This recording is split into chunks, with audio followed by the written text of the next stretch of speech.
दहेज के लोभी ससुरालियों ने ली बिल्हौर में एक और नवविवाहिता महिला की जान। बिल्हौर के चंद्रशेखर आजाद की रहने वाली थी नवविवाहिता। 2024 में हुआ था महिला का इंदिरा नगर खुर्द गढ़ा निवासी आरिफ खान पुत्र हामिद से विवाह। नवविवाहिता मृतका की मां ने लगाए ससुराल पक्ष पर गंभीर आरोप। विवाह के बाद से ही मृतका को दहेज के लिए तरह तरह से प्रताड़ित कर थार गाड़ी की मांग करते थे दहेज लोभी। मांग पूरी न होने पर मृतका के इलाज से खींचाहाट। मायके वालों के जोर देने पर बांगर मऊ के निजी अस्पताल में भर्ती करा। झोला छाप डॉक्टर से करा दिया पित्त का ऑपरेशन। हालत बिगड़ने पर मायके में छोड़कर भागे ससुराली। महिला की मौत होने पर मां ने रखी पोस्टमार्टम की शर्त। ससुराल के लोग पोस्टमार्टम के बहाने ले गए शव को निजी कब्रिस्तान में दफनाया। महिला की मौत को लेकर थाने की चक्कर लगाती रही पीड़ित मां। पुलिस ने अपनाई टरकाऊ नीति। बिल्हौर पुलिस से न्याय न मिलता देख पीड़ित मृतका की मां ने लगाई पुलिस कमिश्नर से न्याय की गुहार। पुलिस कमिश्नर को दिए शिकायती पत्र में मृतका की मां ने अस्पताल संचालक व दहेज लोभी ससुरालियों पर रिपोर्ट दर्ज कर कानूनी कार्रवाई की मांग की। कानपुर के बिल्हौर से मोहम्मद रफीक की शेखाशी। भारतीय कानून के मुताबिक दहेज देना और दहेज लेना दोनों अपराध है, लेकिन लड़की वालों की मजबूरी कहें कि कानून की परिभाषाओं का मतलब बदलकर ये प्रथा लगातार जारी है। ताजा मामला बिल्हौर का है, जहां एक बेटी फिर दहेज की सूली चढ़ रही है। चंद्रशेखर आजाद नगर में रहने वाली नसरीन ने अपनी बेटी को बहुत कुछ देकर विदा किया था, लेकिन उनके मुताबिक ससुराल वालों की मांग बढ़कर थार गाड़ी तक पहुंच गई।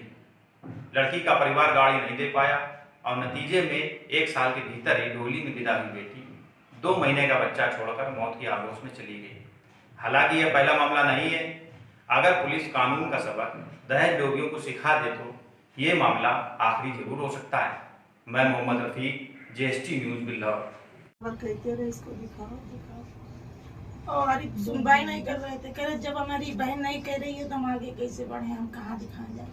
और जिस रोज उसके हम लोग गए थे, हमने कहा इसका इलाज कराओ, ये कहीं अंदर कोई बात हुई गई तो इसको इसके जिम्मेदार कौन होगा। फिर इनकी बहन ने कहा कि हम एक जगह बात करके आए हैं वहाँ बांगर में, वहाँ हम हॉस्पिटल में लेके जाएंगे। तो उन्होंने हमसे कहा नहीं कि मेरे साथ चलना। हम हमारी बिटिया ने चुप्पे से कहा अम्मी तुम मेरे साथ चल रहे। हम चुप्पे से जबरदस्ती बेड लिए पहुँचे। हमें हॉस्पिटल अच्छा नहीं दिखा। हमने इन्हें बुलाया कि यहाँ अच्छा इलाज नहीं, ना अच्छे डॉक्टर है, ना कोई ऑक्सीजन है, ना कोई मशीनें हैं, ना कोई डॉक्टर दिख रहा। कहने लगे हम डॉक्टर लखनऊ से मंगाएंगे, MBBS डॉक्टर मंगाएंगे कहने लगे। फिर हमें भरोसा हो गया शायद अच्छा हो जाए। हम लोग MBBS देखते रहे, हमें कोई MBBS दिखे नहीं। अंदर कमरे में आदमी बोल रहे। जब ऑपरेशन हो गया उसके बाद में मेरी बिटिया का हालत बिगड़ना शुरू हो गई। जब बिटिया का हालत बिगड़ना शुरू हो गई, बिटिया का हम कह रहे डॉक्टर साहब देखो ये लोग नहीं देख रहे, ना सुन रहे। और बहन बनोई भी आई है, उसने भी ना सुनी, ना आदमी ने सुनी। जब मेरी बच्चे की हालत बिल्कुल गंभीर हुई गई, जब लेके और आरिफ को भी बैठा लिया गाड़ी में, अकेले लेके चले गए। मैं सिर्फ अकेला छोड़ गए। उमन बिटिया हमारी हालत बहुत बुरी हुई गई। जब बिटिया मेरी उधर से वापसी में रास्ते में मेरे घर पे छोड़ दिया। हम लोगों ने कहा कि हम अपना पोस्टमार्टम कराएंगे, तुमने कुछ कर दिया। कहने लगे हम अपने घर पे कराए। बहुत से लोग उनके यहाँ के इलाके खाएंगे घूमते पर के और हमारे बच्चे को छीन लेंगे। हम मिट्टी कर दी जाए जल्दी से जल्दी। मेरे बच्चे बम्बई में थे, आ भी नहीं पाए थे। पोस्टमार्टम नहीं कराया आप बच्चे? उन लोगों ने नहीं कराया, हमसे छीन लेंगे जबरदस्ती। आपने पुलिस से शिकायत की? हमने करी पुलिस से शिकायत। हम गए, हम नंगे पैर भागते हुए गए, एक एप्लीकेशन लिखवाया जल्दी में और हमने पुलिस को दिया। कहने लगे ऐसे देखा, कहने लगे जाओ तुम्हारा काम हो जाएगा। हमने 2 रोज इंतजार देखा, कोई पुलिस वाला मेरे घर नहीं आया। उनके लोगों का जो भी हो लेन देन ये हमने देखा नहीं, लेकिन पुलिस आई कि उन्हें कुछ तो बजे आए, कुछ तो बजे हुई। आप क्या चाहती हैं? आप क्या हम अपना बिटिया का इंसाफ चाहते हैं। उनको जेल होना चाहिए। 3 लोग हैं उसमें, समा, आरिफ, इंतजार, आपकी बिटिया क्या नाम है? स्कीम।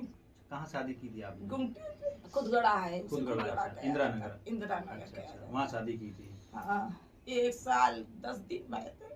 अच्छा, 2 महीने का, 3 महीने, 2-3 महीने का बच्चा जीतेगा तो छोटा, 2 महीने तक का है बच्चा, भी छोटा सा है। मेरे बच्चे का हाल बुरा कर दिया। ये तबीयत खराब होने से पहले भी कोई आपसे कोई मांग करते थे? दहेज की बिटिया से कहा होगा, बिटिया हमें छुपाती थी, अभी इन लोगों से बताने लगी। कल हमसे कहते चैन नहीं मिली और हमें तो 4 पहिए की गाड़ी मिलती, तो हमने तुम्हारे यहाँ शादी करके पछता रहे हैं और तुम बीमार भी रहती हो। ऐसे कर के ताने देता था। जब बेटी को अस्पताल ले गए तो क्या कहा, कौन सी बीमारी है, कुछ बताया था क्या? पित्ते में पथरी है, पथरी का उसका इलाज कराने ले जा रहे हैं। हमने लोगों ने जबरदस्ती किया, वो तो ले ही नहीं जा रहे थे। अच्छा, वो अपनी बहन कह रही थी ये इंतजार है, ये समा है, जो जो कहेंगे वो करेंगे। उन्होंने मेरे बच्चे को ले लिया। कौन सी गाड़ी मांग रहे थे? थार, थार की हमारी हैसियत थी, सोने की चैन की हमारी हैसियत नहीं है। 1 लाख में सोना हम नहीं दे पाए। मतलब आए दिन टॉर्चर करा करते थे, कुछ ना कुछ मेरे बच्चे को परेशान करते थे। सबसे ज्यादा उसकी बहन उसको सिखाती थी। उसकी बहन ने जो भी करा, उसकी बहन ने साथ में, और इंतजार उसका आदमी है उसमें, वो भी उसका साथ दे रहा है। बहन का क्या नाम है? समा नाम है और बहनों का इंतजार नाम है। अच्छा, आपके दामाद का क्या नाम है? आरिफ खान। और उनके बाप का नाम उन्हें मुन्ना नाजिर कहा जाता, नाम दूसरा है हामिद खान, ऐसे कुछ नाम है। मेरे बच्चे की सत्यानाशी कर दी है। हमारा बच्चा चला गया, अब तुम्हें सबको सुकून मिला।